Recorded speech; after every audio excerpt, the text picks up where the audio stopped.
Welcome to HortTube. My name is Jim Putnam. This is going to be a quick walkthrough video of my landscaping here. I am selling this house, and so this is kind of an unfinished project, but I am moving to a more an urban area and a smaller lot. It's definitely going to be a very different kind of landscaping I'll be doing there, but I'm going to be using lots of natives, and I hope will be super interesting. I've got some serious plans there. It's going to start from literally nothing, and so I hope that that's going to be interesting. But this is kind of a final walkthrough of this space. There's a mess here and there because I'm in the middle of, there's some construction going on my house from some hail damage that I had that's almost complete, and a few other little minor projects I have going on in the process of moving. So it's not perfect, but it looks pretty daggone good. Some of the things that got planted here in the last year, these figs right here next to me, were I think probably 18 inches tall, and now, you know, they're 8 feet tall. A lot of things that you can see around me now have done quite a bit of growing this year. So let's take a look at them. So if you haven't seen it yet, there is a tree tour video where I actually covered all the trees that I've planted here over the last whatever amount of years I've been here. Most of these right here were planted here in the last year, but there is a video for that from a week and a half ago or so. It's just called Tree Tour, I think is what I called it. These are these Juliet Clayera here that I planted. I can't remember when these things were planted. I think maybe just earlier this spring, and they look fantastic. Of course, they haven't put on a tremendous amount of growth this year, although they have done some growing. They're going to make a nice screen here for whoever has this house after me. These Utopia plum yews that I planted on the corner, they look great. Again, they haven't done a whole lot of growing because, you know, they haven't been in the ground that long on that corner, but they're going to make that define that corner really well over time. These wax myrtles that I put in, these are native to North Carolina and most of the Southeast. They've put on quite a bit of growth here this year. I mean, that one right there is probably 4 to 5 feet high and wide already, so it's done quite a bit of growing. I've got a third one right there that's just not done a lot of growing. That happens quite often. This is a deciduous magnolia that I guess maybe 4 feet tall. I don't think it was a whole lot smaller than that when I planted. It hadn't done a whole lot of growing in its first year, but it did bloom beautifully earlier this year. That fourth wax myrtle is very tall but thin. That's an example of one that really needs to be just tip pruned up here, and it'll get it to fill in right there pretty quickly. I don't have to cut it all the way to here. I just need to stop the growth up there, and that'll allow the rest of this to catch up right there. There's some rhododendrons that I planted here. That's just a few months ago when those were planted, so of course they haven't done much in the 90-degree summer heat. Right there, there's a West Coast laurel right there that I had planted that'll eventually fill in most of that space right there, but it'll be kind of slow to get started. It was I think in the fall of last year when I planted that. Several oak leaf hydrangeas over here. This one's starting to get its fall color already down there at the bottom, the beautiful red that they do. This is a clethra right here, bloomed all summer long. Just tremendous plant for pollinators, and super fragrant. One of my favorites. There's lots of camellias over here. These are 3 lower growing white ones that I had planted here, and then there's a couple of the Southern Living Plant Collection varieties right here. I believe this one is orchid. I believe that the October Magic orchid. I'll go into the fence area right here. This is a really nice space. There's a Pieris here, and then I've got a couple of big leaf hydrangeas right here. That's a Big Daddy, and those are some variegated Elaeagnus that I had put in right here, and I've actually held these back. These would have been as tall as the fence already, I believe, but they would have been a little thin. So I've cut them a couple times, and now I would just let them go. If I was staying here, I would just let them go now because they're quite full. They're ready to just kind of take off. They're probably, I would say 3 by 3 at this point. This is a 5.5 foot fence, so that'll give you some scale there. Here's a Mahonia corner. These are Marvel Mahonia in the corner. Man, are those beautiful plants. And that's a soft caress Mahonia there. And I have a few other varieties of Mahonias as well back here. The last thing I'll show you back here is this Florida Sunshine Elysium. This is a gold version of a native to the southeast. This is an Oakland holly that I planted earlier this year. Haven't done anything to it. It just kind of grows that full with that narrow upright habit right there. Really nice piece. One more oak leaf hydrangea that's put on quite a bit of growth this year. Again, I covered all the trees in that tree tour video. This is a Chinese snowball bush right here. It's got a few yellow leaves on it. I think it got dry here recently at some point, but it'll actually bloom again this fall. If we move over this way, I got a few weeds popping up here that I need to take care of. Dandelions. Here's the eastern snowball bush right here. It's actually, we call it eastern snowball bush, which makes it sound like a native, but it's actually a European snowball bush. But that one will only get about 6 or 8 feet tall, and that Chinese snowball bush right there can get 15 or more. Here's the Romeo Clara I had planted maybe a couple months ago. Looks great there. It's going to get big enough to screen off this road as well. Here's some Fothergilla. This is a native to the southeast here. They're starting to go dormant here in September, but they'll look great eventually in that space. All of my white wedding hydrangeas and other hydrangeas. Here's some construction debris from a roof and plants and cinder blocks and all kinds of construction debris I still have going on here. But there's white wedding hydrangeas I just deadheaded. So, you know, they finished for the season. Man, did they bloom a long time, crazy long time. Annabelle hydrangea here. I think next year, when I've just deadheaded it as well, the flowers were up, maybe here. But I'll cut it the rest of the way. I would cut it the rest of the way to the ground in the late winter if I was here. And then that thing will probably be 4x4 next year, where it was maybe 3 foot tall and 2 foot wide. This year, other perennials in this space right here, agapanthus bloomed all summer long. And I may still get another flower spike or two on those. Leucanthemum that were planted this year. Flowered some, I deadheaded those. Fall blooming, some fall blooming perennials coming along here now as well. Shasta daisies got out of control. I cut them to the ground, have come back up and are trying to start blooming again. Here's one of my sunshine ligustrum. I just pruned this one, so it doesn't look quite as sharp as it did before, but new growth. Look at this, just in like a week and a half after pruning it, it's got new growth. It'll look really, really great again, by late September. Salvias and things that I planted earlier this season, perennial salvias and Russian sage. A lot of this stuff I've just cut back, deadheaded, just trying to make it look good for the fall. My Ralston viburnum right here is starting to bloom, and these will do this. They'll bloom in the fall like this, and then they'll bloom sporadically through the winter and then heavily again in the spring. That first one has started blooming. The second one, oh, it's right there. It's starting to bud up right there. And then this, and even the third one has some flowers right there. But this is Ralston's hardy viburnum. These I planted 2 falls ago, and we had the worst winter ever 2 winters ago. There's some other salvias right here that I had just cut back.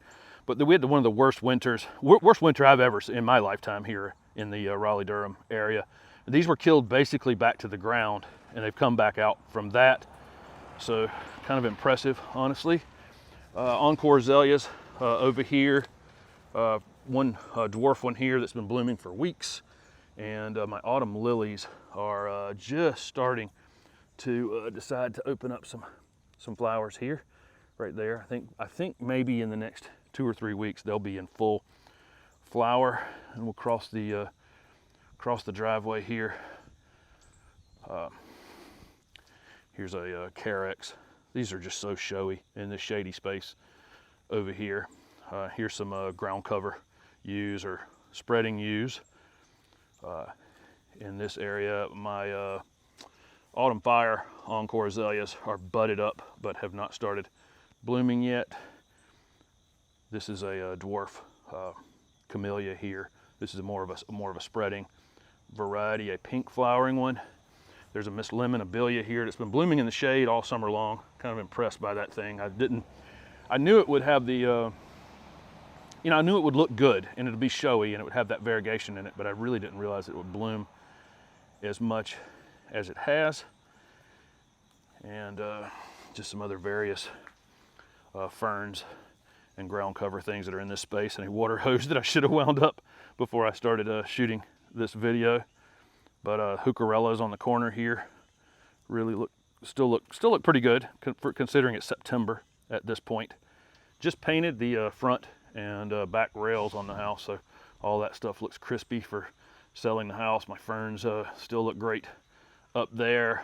Put this clematis back up on the rail after it was painted. This gold Chamaecyparis right here has really performed well in this space. It gets lots of morning sun and then some afternoon shade. Probably loses a little bit of color because it doesn't get quite as much sun, but what it loses in color it makes up for, and just it looks fresh all season long.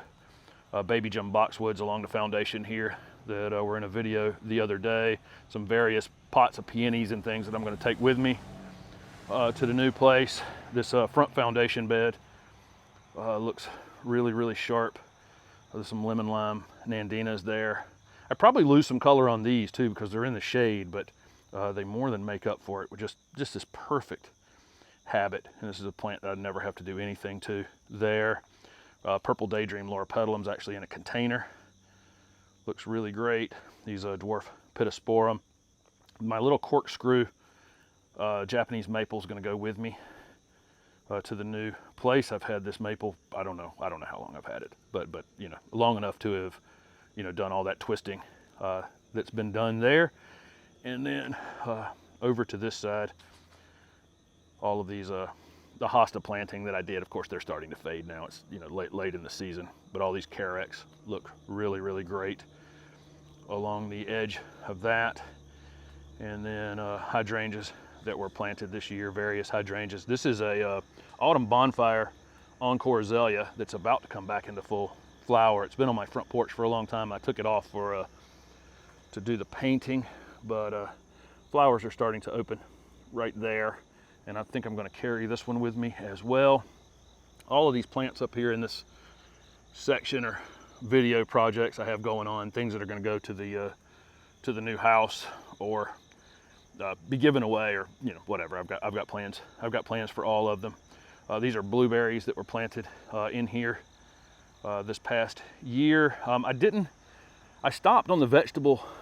I got so busy this year that I had a vegetable series going and I didn't follow up on it. The hurricane we had last week knocked them kind of flat, but I have pulled more tomatoes out of here this year than I ever have. This has been a great tomato year for me until they got knocked down to the ground, but they're still flowering. I think that right into October I'll have tomatoes. That's something I'll talk about next year when I'm doing vegetables at the new place, is that most people's tomatoes, you know, they come up, grow super quick. You get more tomatoes than you could possibly eat, and then and then they just burn out. And so most everybody's torn them out of the ground, and mine are generally still flowering, and the plants are looking pretty good, you know, right into the fall. So, you know, like I say, I'll cover that next year. You know, I think as slow as you can possibly grow tomatoes is best. That way you just kind of get a steady supply rather than all at once. Okay, going around this formal garden, I've got to dump these pots out of these corner boxes, and I've got some upright conifers that are going to go in these boxes. So that's a project I got to do this week. But these sunshine ligustrum look really great. Here are these gardenias that were planted, I don't know, a month and a half ago or so. Sometimes, you know, I shoot the video on something and then it doesn't go up for a month. And so, you know, they end up slightly out of order, but that's that Scent Amazing gardenia has been blooming since it was planted. Here's that Delta Fusion crepe myrtle, still flowering in late September. Man, this thing's pretty much a flowering machine. There's some Gaillardia that I put in a video earlier in the season. It's pretty much not stopped blooming. I'm impressed with that variety for sure. These are autumn lilac Encore Azaleas that I think will start flowering here in the next couple weeks as well. Here's a weeping redbud that I have not shown a video for because I dug the hole to plant it and then I decided not to plant it and take it to the new place.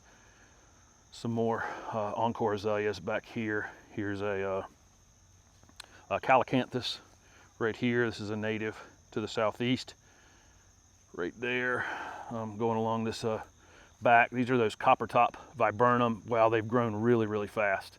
And you see that coppery color, new growth. The reason they're called copper top right there, they're just starting to put on another flush. They flush, green up, and then flush again, over and over and over again. Here's that Empress of China dogwood. I showed that in the tree video. Here's a snow joey viburnum. Boy, this thing has really grown a lot. It's angled back out from the woods a little bit though. It's not getting quite as much sun as it would like to have. I don't know how that'll affect the flowering in the spring. It may not affect the flowering in the spring because these trees are deciduous, so they're going to allow some sunlight through here in the late winter. So that would be interesting. Here's a other Southern Living plant collection camellias that I've planted in this corner. Here's a big giant camellia that I transplanted from the east side of the house over there, and it just really hasn't done any growing, but it's very much alive, and I see that it's budded up for spring. I can see that if you, hopefully it'll focus where my finger is right there. You can see where it's budded up to grow next spring. So I think next spring it'll finally won't look like this manicured round ball, which is how I made it look when I moved it. And then other camellias here. There's some deciduous azaleas here, native azaleas right here. Look how many flower buds are on these. These are solar flare azaleas from the Southern Living plant collection. I'm most impressed with these with the foliage. I mean, this is mid-September here, and for a deciduous azalea, a lot of times they've lost half their leaves at this point. So really, really nice looking plants, and they're loaded to bear for next spring to flower. Another Miss Lemon Abelia right here. These were some zinnias that are ready to come out of the ground. They're pretty tired at this point. Cosmos is just really starting to bloom. These are some I did in the vegetable series right here.